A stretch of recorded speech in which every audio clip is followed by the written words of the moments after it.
ಚಾ cooking channel.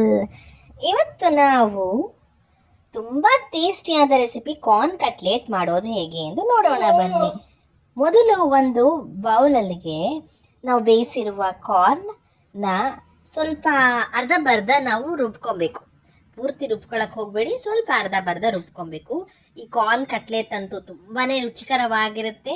ಒಂದ್ಸತಿ try ಮಾಡಿ ನೋಡಿ. ಈ ಪಾರ್ಟೀಸ್ ಎಲ್ಲ ಇದ್ದಾಗ, ಬರ್ತ್ಡೇ ಪಾರ್ಟೀಸ್ ಎಲ್ಲ ಮಾಡಿದಾಗ ಮನೆಯಲ್ಲಿ, ಇಲ್ಲ ಏನಾದರೂ ಒಂದು ಗೆಸ್ಟ್ ಯಾರಾದರೂ ಒಬ್ರು ಬರ್ತಾ ಇದ್ದಾರೆ ಅನ್ನೋವಾಗ ಈ ಥರ ಒಂದ್ಸತಿ ಟ್ರೈ ಮಾಡಿ ನೋಡಿ. ತುಂಬ ಟೇಸ್ಟಿಯಾಗಿರುತ್ತೆ, ತುಂಬ ಇಷ್ಟಪಟ್ಟು ತಿಂತಾರೆ. ದೊಡ್ಡೋರಿಂದ ಹಿಡಿದು ಚಿಕ್ಕವರವರೆಗೂ ತುಂಬ ಇಷ್ಟಪಟ್ಟು ತಿಂತಾರೆ.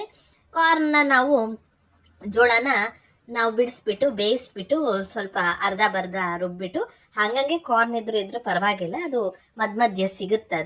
ಅದಕ್ಕೆ ಸಣ್ಣಕ್ಕೆ ಹೆಚ್ಚಿರುವ ಈರುಳ್ಳಿ, ಸಣ್ಣಕ್ಕೆ ಹೆಚ್ಚಿರುವ ಕ್ಯಾಪ್ಸಿಕಮ್, ನಂತರ ಕೊತ್ತಂಬರಿ ಸೊಪ್ಪು ಹಾಕ್ಬಿಟ್ಟು ಚೆನ್ನಾಗಿ ಮಿಕ್ಸ್ ಮಾಡ್ಕೊಳ್ಬೇಕು. ಇದು ತುಂಬ ಈಸಿ ಮಾಡ್ಕೊಳ್ಳೋದು. ನಂತರ ಇದಕ್ಕೆ ನಿಮ್ಮ ಖಾರಕ್ಕೆ ಅನುಗುಣವಾಗಿ ಚಿಲ್ಲಿ ಪೌಡರ್ ಹಾಕ್ಕೊಳ್ಳಿ. ನಂತರ ಒಂದೇ 1 ಟೀ ಸ್ಪೂನ್ ಆಗುವಷ್ಟು ಗರಂ ಮಸಾಲ ಪೌಡರ್ ಹಾಕ್ಕೊಳ್ಳಿ. ನಂತರ ಒಂದೇ 1 ಚಿಟಿಕೆ ಅರಿಶಿನದ ಪುಡಿ ಹಾಕ್ಕೊಳ್ಳಿ. ಒಂದೇ 1 ಟೀ ಸ್ಪೂನ್ ಆಗುವಷ್ಟು ಧನಿಯಾ ಪೌಡರ್ ಹಾಕ್ಕೊಂಡ್ಬಿಟ್ಟು ನಂತರ ಚಾಟ್ ಮಸಾಲ ಪೌಡರ್ ಹಾಕ್ಕೊಳ್ಳಿ. ಒಂದೇ 1 ಸ್ಪೂನ್ ಹಾಕ್ಕೊಂಡು ಚಾಟ್ ಮಸಾಲ ಪೌಡರ್ ಹಾಕೊಂಡ್ಬಿಟ್ಟು ಚೆನ್ನಾಗಿ ಮಿಕ್ಸ್ ಮಾಡ್ಕೊಳ್ಬೇಕು. ನಂತರ ರುಚಿಗೆ ತಕ್ಕಷ್ಟು ಉಪ್ಪು ಹಾಕ್ಕೊಂಡು ಮಿಕ್ಸ್ ಮಾಡ್ಕೊಳ್ಳಿ.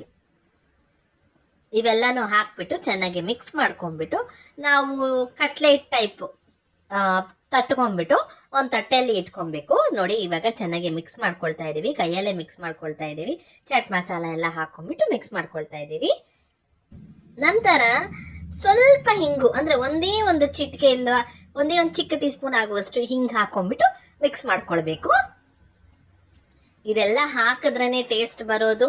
ನೀವು ಕ್ಯಾರೆಟ್ ಎಲ್ಲ ಉಪಯೋಗಿಸಕ್ಕೆ ಹೋಗಬೇಡಿ. ಕ್ಯಾಪ್ಸಿಕಮ್, ಈರುಳ್ಳಿ, ಕೊತ್ತಂಬರಿ ಸೊಪ್ಪು ಸಾಕು. ಕ್ಯಾರೆಟ್ ಬೇಕಾಗಿಲ್ಲ, ಯಾಕಂದರೆ ಕ್ಯಾರೆಟ್ ಹಾಕದ ಅಂದರೆ ಸ್ವೀಟಿಶ್ ಆಗುತ್ತೆ. ಅದಕ್ಕೋಸ್ಕರ ನಾವು ಕ್ಯಾರೆಟ್ ಹಾಕ್ತಾ ಇಲ್ಲ. ನಾವು ಇದನ್ನೆಲ್ಲ ಹಾಕ್ಬಿಟ್ಟು ಇದಕ್ಕೆ ಅಕ್ಕಿ ಹಿಟ್ಟು 1 ಸ್ಪೂನ್ ಆಗುವಷ್ಟು ಅಕ್ಕಿ ಹಿಟ್ಟು ಹಾಕ್ಕೊಳ್ಳಿ. ನಂತರ ಕಡಲೆ ಹಿಟ್ಟು 1 ಸ್ಪೂನ್ ಆಗುವಷ್ಟು ಹಾಕ್ಕೊಂಡು ಮಿಕ್ಸ್ ಮಾಡ್ಕೊಳ್ಬೇಕು. 1 ಸ್ಪೂನ್ ಅಕ್ಕಿ ಹಿಟ್ಟು, 1 ಸ್ಪೂನ್ ಕಡಲೆ ಹಿಟ್ಟು ಹಾಕ್ಕೊಂಡು ಸ್ವಲ್ಪನೂ ನೀರು ಬಳಸದೇನೆ ಮಿಕ್ಸ್ ಮಾಡ್ಕೊಳ್ತಾ ಇದ್ದೀವಿ ನಾವು. ಬೇಕು ಅಂದರೆ ಒಂಚೂರು ನೀರನ್ನ ಚುಮ್ಕಿಸ್ಕೊಂಡು ಕಲಗಿಸ್ಕೊಳ್ಳಿ. ಜಾಸ್ತಿ ನೀರನ್ನೆಲ್ಲ ನಾವು ಹಾಕ್ಕೊಳಕ್ಕೆ ಹೋಗೋದು ಬೇಡ. ನಂತರ ಕೈಗೆ ಸ್ವಲ್ಪ ಎಣ್ಣೆ ಸವರ್ಕೊಂಡು ನಾವು ಬಾಲ್ ಶೇಪ್ ಮಾಡಿಕೊಂಡು ಅದನ್ನು ಕಟ್ಲೆಟ್ ಟೈಪು ತಟ್ಟಿಟ್ಕೊಬೋದು. ನಂತರ ಕಾದಿರುವ ಎಣ್ಣೆಯಲ್ಲಿ ನಾವು ಮಾಡ್ಕೊಂಡಿಟ್ಕೊಂಡಿರುವ ಕಾರ್ನ್ ಕಟ್ಲೆಟ್ನ ಡೀಪ್ ಫ್ರೈ ಮಾಡಿಕೊಂಡ್ರೆ ಲೈಟ್ ಗೋಲ್ಡಿಶ್ ಬ್ರೌನ್ ಅವ್ರಿಗೂ ಡೀಪ್ ಫ್ರೈ ಮಾಡ್ಕೊಳ್ಬೇಕು. ಅಷ್ಟೇ, ಕಾರ್ನ್ ಕಟ್ಲೆಟ್ ಸವಿಯಲು ಸಿದ್ಧ. ಮಾಡ್ಕೊಳ್ಳಿ, ತಿನ್ಕೊಳ್ಳಿ. ನಿಮಗೇನಾದರೂ ನಮ್ಮ ಚಾನಲ್ ಇಷ್ಟವಾದಲ್ಲಿ ಪ್ಲೀಸ್ ಲೈಕ್, ಶೇರ್, ಸಬ್ಸ್ಕ್ರೈಬ್ ಮಾಡಲು ಮಾತ್ರ ಮರಿಬೇಡಿ. Thank you for watching.